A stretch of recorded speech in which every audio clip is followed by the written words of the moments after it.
د ننګرهار مرستیال والي مولوي عزیز الله مصطفی د خپل کار په دفتر کې د مرکز یو شمېر مسؤلینو او پلاو سره د بیلابیلو موضوعاتو حل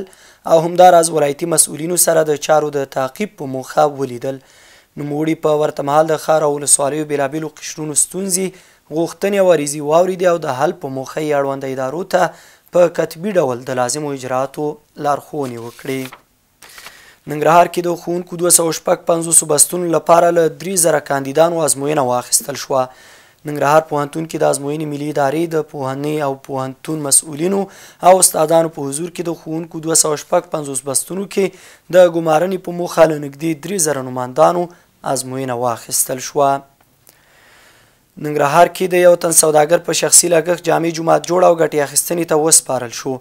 د دې جومات لګښت ورکوونکي وایي دغه جومات پر 15 ځمکه جوړ شوی چې 2.8 میلیون افغانۍ لګښت پرې راغلی او پر یو وخت د 1500 لمونځ کوونکو د ځایېدو ظرفیت لري.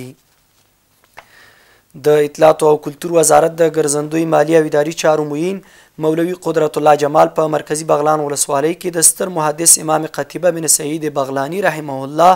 له زیارت څخه لیدنه کړې. د بغلان ولایت د اطلاعاتو او کلتور رئیس مولوي اسدالله مصطفی هاشمي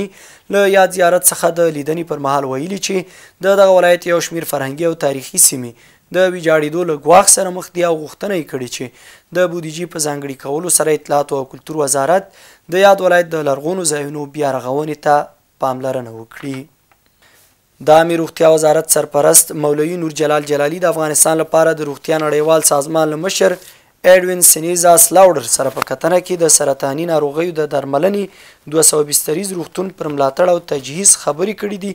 د عامې روغتیا وزارت په خپره شوې خبرپاڼه کې راغلي چې په دې کتنه کې دواړو لوریو د یاد روغتون د خدماتو، تشخیصیه برخې، وسایلو،